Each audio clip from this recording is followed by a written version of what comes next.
lesson. Hope the president has learned the lesson.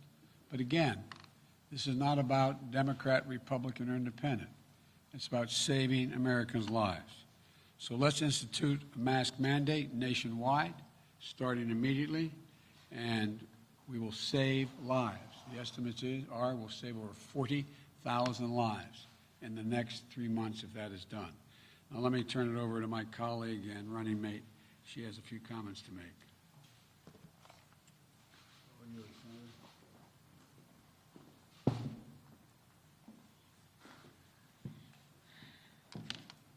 Thanks, Joe.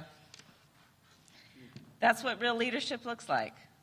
We just witnessed real leadership, which is Joe Biden said that as a nation, we should all be wearing a mask for the next 3 months because it will save lives. And the thing about Joe that the American people know is that his role of leadership in our country has always been about doing what's best for the people of our country. Best for their health, their well-being, and for their families. That's what real leadership looks like. And when Joe talks about his priorities, he knows and he cares about the fact that we have, as a nation, witnessed 165,000 people who just in the last few months have died in our country. We know that those individuals represent families, loved ones, grandparents, parents, sisters and brothers, aunts and uncles of people who are mourning their loss every day. So what real leadership looks like is Joe Biden to speak up, sometimes telling us the stuff that we don't necessarily want to hear, but we need to know. And the need for this mandatory mask wearing will also be about what Joe has articulated and what a Biden-Harris administration will do in terms of creating a pandemic testing board to get tens of millions of testing kits where needed, to build a public health jobs corps, hiring at least 100,000 Americans to lead us through contact tracing as soon as we take office, and to chart a clear path forward for a safe and effective vaccine and guarantee every American, equal access to it by investing $25 billion, which is Joe's plan, $25 billion in manufacturing and distribution. And when Joe talks about this, I think it's important that the American people looking at the election coming up ask the current occupant of the White House, when am I going to get vaccinated? When am I actually going to get vaccinated? Because there may be some grand gestures offered by the current president about a vaccine, but it really doesn't matter until you can answer the question, when am I going to get vaccinated? So again, Joe Biden is about real leadership in our country, and I'm honored to be with you, Joe. Thank you.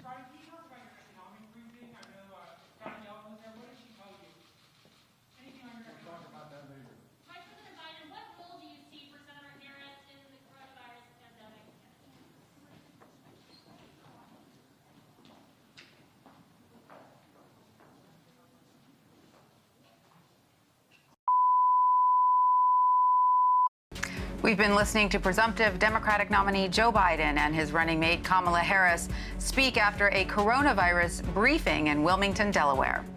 We're going to take a quick break now, but we'll be right back with the rest of the day's news. So stay with us. You're streaming CBSN, CBS News, always on.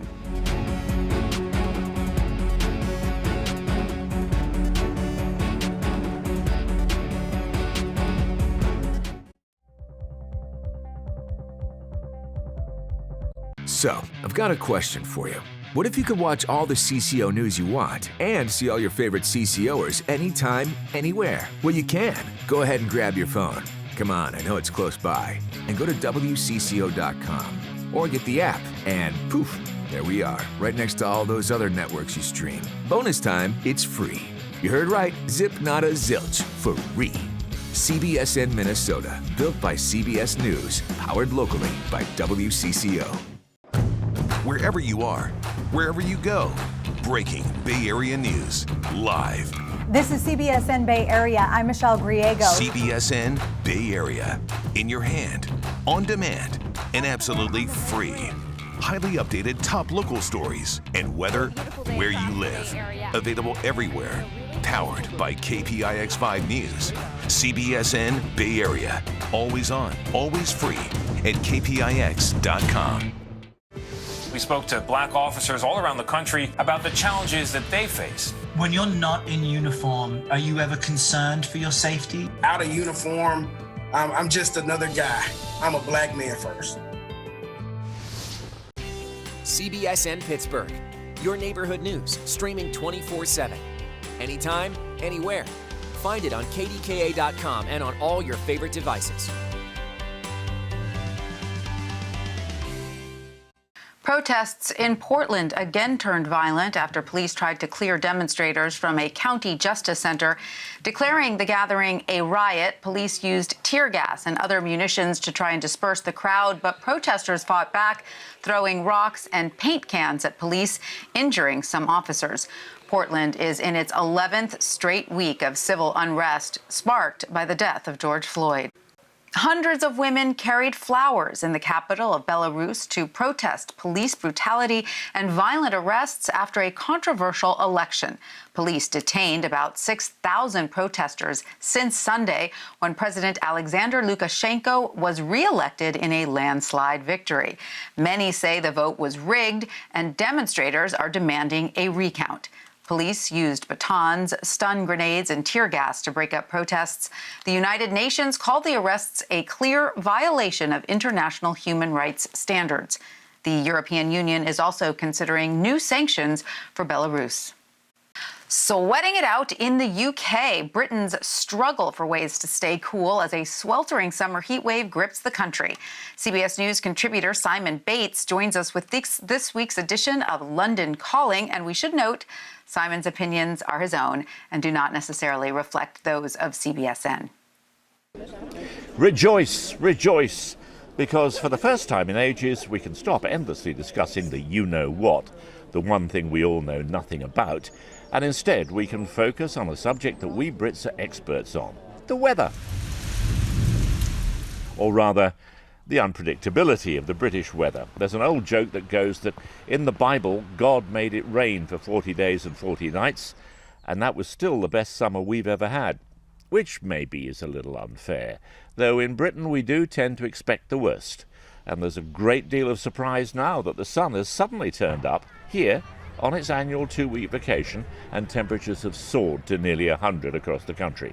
Now, if you live in Miami, Baton Rouge, or Phoenix, you may not be impressed, but to us, this glorious land of no domestic air conditioning, it's an annual sweltering shock. My producer, normally a passive and happy enough chap in his suburban house and garden, has become bad-tempered and argumentative after sleepless nights and sweltering days. And of course I can understand his irritability, partly due to the fact that he has to work with me, and partly because he knows that here, in the English countryside, I can go to sleep at night with all my windows wide open and not another person in sight, just a cat who doesn't like the heat and doesn't care who knows it. Now, this sudden heat wave has driven sun-seeking city dwellers into their cars and onto the roads, heading off in my direction in search of clear and fresh air. They are not all entirely welcome, though we do appreciate their tourist dollars. But this burst of excessive sunshine is thankfully forecast to end in a day or so with a thunderstorm and torrential downpours on their way, which is, of course, something else we can complain about. Never mind.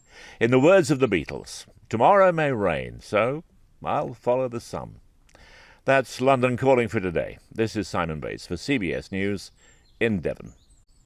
And coming up after the break, the cancel culture debate. A new CBSN Originals explores the hot-button topic that uses social media as a tool for accountability.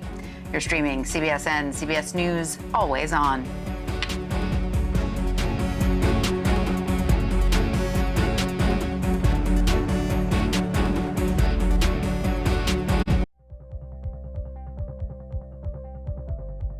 So, I've got a question for you.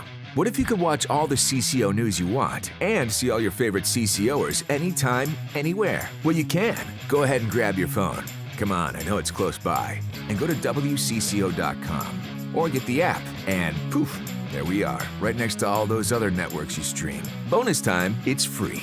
You heard right, zip nada zilch, for free. CBSN Minnesota, built by CBS News, powered locally by WCCO. Wherever you are, wherever you go, breaking Bay Area news, live. This is CBSN Bay Area. I'm Michelle Griego. CBSN Bay Area, in your hand, on demand, and absolutely free. Highly updated top local stories and weather where you live. Available